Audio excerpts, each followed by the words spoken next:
नमस्कार, मैं रवीश कुमार। इसराइल ने आखिर मानवता की मिसाल पेश कर ही दी।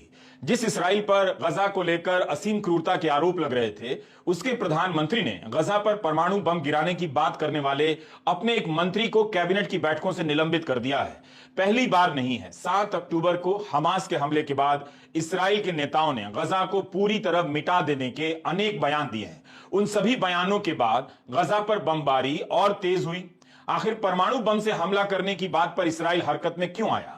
क्या इसलिए कि उसने कभी भी स्वीकार नहीं किया कि परमाणु बम। अस्सलामुअलैकुम दोस्तों, इसराइल और फलस्तीन की जंग सबसे ज्यादा अरसा में चलने वाली यूक्रेन और रूस के बाद जंग बन चुकी है। ये जंग खत्म होने का नाम ही नहीं ले रही, जिसमें एक तरफ तो इसराइल अमेरिका से बम ले लेकर फलस्तीन के मजलूम अवाम पर बरसा रहा है और दूसरी तरफ इसराइल यूरोप से भी सारे के सारे बम ले रहा है, लेकिन फलस्तीन के लिए कोई भी मुल्क सामने आकर उसकी मदद करने को तैयार नहीं है। और अब अमेरिका मुनाफिक मुल्क ये कह रहा है कि वो इसराइल को छोटे बम देगा जिसे वो मारकर कम लोगों को मार सके। यानी अब उसकी इंसानियत जागी है और वो ये जागी है कि अब वो छोटे बम देगा, बड़े बम नहीं देगा, ताकि थोड़े लोगों को मार सके, ज्यादा लोगों को न मार सके। और दोस्तों, ये हालत बन चुकी है जबकि ओआईसी और बाकी पूरी दुनिया फलस्तीन पर बिल्कुल खामोश है। न ही वो एहतजाज कर रहे हैं, न ही दोस्तों अक़वाम मुत्तहिदा की एक कॉन्फ्रेंस के बाद कोई कॉन्फ्रेंस बुलाई गई है, न ही ओआईसी की कॉन्फ्रेंस बुलाते हैं, बल्कि सारे के सारे मुस्लिम मुल्क इसराइल के सामने बिल्कुल भीगी बिल्ली बने हुए हैं और तमाशा देखते जा रहे हैं। कोई भी मुल्क ऐसा नहीं जो इसराइल को आकर सामने धमकी दे सके। दोस्तों, पाकिस्तान समेत बड़े बड़े मुल्क जितने भी मुसलमानों के मुल्क हैं वो सारे भीगी बिल्ली बने हुए हैं और कोई मुल्क इसराइल को धमकी देने की औकात नहीं रखता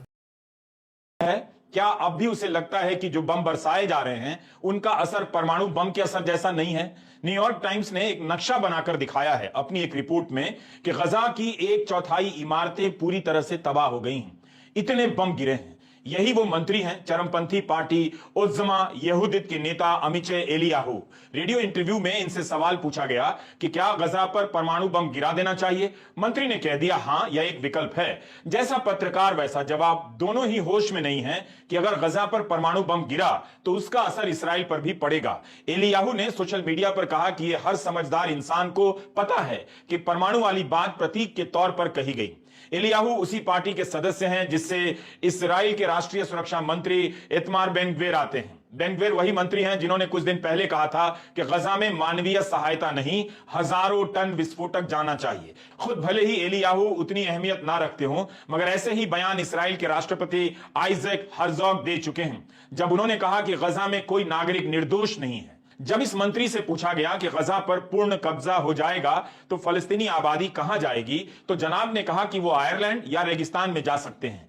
गजा के आम लोगों को राक्षस कहते हैं, जबकि अमेरिका से लेकर तमाम देश बार बार कह चुके हैं कि हमास और गजा के आम लोगों में बहुत अंतर है। गजा के सभी लोग हमास नहीं हैं। एलियाहू ने कहा है कि उत्तरी गजा को अस्तित्व का अधिकार ही नहीं है। क्या इस बात के लिए नेतन्याहू पूजे जाएंगे कि उन्होंने परमाणु बम गिराने वाले एक मंत्री को कैबिनेट की बैठकों से निलंबित कर दिया? मगर वही बातें तो बाकी लोग भी कर रहे हैं। खुद उनके फैसलों से भी यही झलकता है। जेरूसलम पोस्ट ने संपादकीय में लिखा है कि एलियाहू को जाना होगा, मगर गजा के नागरिकों पर हजारों टन बम गिराने वाले नेतन्याहू को कौन बर्खास्त करेगा? वहां के अखबारों में ही लेख छप रहे हैं कि प्रधानमंत्री नेतन्याहू को इस्तीफा देना चाहिए, नाकामी की जिम्मेदारी स्वीकार करनी चाहिए और फिर इन्हें बर्खास्त कर दिया जाना चाहिए। जेरूसलम में नेतन्याहू के घर के बाहर सरकार की नाकामी के खिलाफ प्रदर्शन हुए। उनके इस्तीफे और जेल में डालने की मांगे की गई। तल अवीव में हजारों लोगों का प्रदर्शन हुआ। लोगों के पोस्टर पर युद्ध विराम की मांगे लिखी हैं और बंधकों की हर हाल में रिहाई के नारे लिखे हैं। नेतन्याहू के दफ्तर ने ट्वीट कर कहा है कि नागरिकों को नुकसान ना पहुंचे, इसके लिए इसराइल अंतर्राष्ट्रीय कानूनों के उच्चतम मानकों के अनुसार अपनी कार्रवाई कर रहा है। गजा के नागरिकों पर बम गिराए जा रहे हैं। दुनिया भर के देश बमबारी रोक देने की अपील कर रहे हैं। नेतन्याहू का दफ्तर कह रहा है कि इसराइल अंतर्राष्ट्रीय कानूनों के उच्चतम मानकों के अनुसार अपनी कार्रवाई कर रहा है। अगर यह उच्चतम मानकों का प्रदर्शन है, पालन है, तो क्या इसके बाद भी कुछ कहना और समझना बाकी रह जाता है? जो इसराइल किसी की नहीं सुन रहा, परमाणु बम वाले बयान को लेकर हरकत में क्यों आया? इसराइल के परमाणु बम रखने के अंदेशे के चलते ही उसके पड़ोसी देश परमाणु बम रखने की बात करते हैं। ईरान पर इस बात को लेकर प्रतिबंध भी लगाए गए, जिससे उसकी अर्थव्यवस्था को भारी क्षति पहुंची। क्या इस चिंता से इसराइल ने विरासत मंत्री को निलंबित करने की बहुत जल्दी दिखाई? 7 अगस्त के बाद से लेकर अब तक इसराइल ने गजा पर कितने हजार टन के बम गिराए हैं, इसे लेकर मीडिया में अलग अलग आंकड़े हैं। 3 नवंबर की मिडिल ईस्ट मॉनिटर की रिपोर्ट है कि इसराइल अभी तक 25,000 टन बम गिरा चुका है, जो 2 परमाणु बम के बराबर है। गजा के एक घर पर औसतन 10 टन बम गिरा है। पिछले 2 दिनों में और भारी बमबारी हुई है। डॉक्टर अबू सित्ता ने ट्वीट किया है कि अल-शिफा में 500 शव लाए गए। डॉक्टर सिता गजा के अल-शिफा अस्पताल के सर्जन हैं, वहां पर वॉलंटियर के रूप में काम करने गए हैं। न्यूयॉर्क टाइम्स ने सैटेलाइट की तस्वीरों से रिपोर्ट किया है कि जबलिया कैंप पर गिराए गए कम से कम 2 बम 2000 पाउंड के थे। सूत्रों के हवाले से ही रिपोर्ट हुआ है कि अमेरिका अब इसराइल को छोटे बम भेजने का प्रयास कर रहा है। अमेरिका को उम्मीद है कि इसराइल नागरिकों को पहुंचाने वाली क्षति को कम करने के लिए इनका इस्तेमाल करेगा। क्या दुनिया को अब मानवता की यही परिभाषा स्वीकार कर लेनी चाहिए कि अमेरिका छोटे बम की सप्लाई करेगा ताकि नुकसान कम हो? क्या यह मान लिया गया है कि अब दुनिया में कोई भी सोचने समझने लायक नहीं बचा? 30 दिनों से बम बरस रहे हैं, 10,000 से अधिक लोग मर गए, हजारों लोग घायल हो गए। अब अमेरिका छोटा बम भेजेगा ताकि आप उनकी मानवीयता पर पिघल जाएं। जिस मंत्री ने परमाणु बम से हमले की बात कही है और जो नेतन्याहू कर रहे हैं, दोनों में क्या अंतर है? बम गजा पर गिर रहे हैं और मानवता इसराइल में प्रवाहित हो रही है।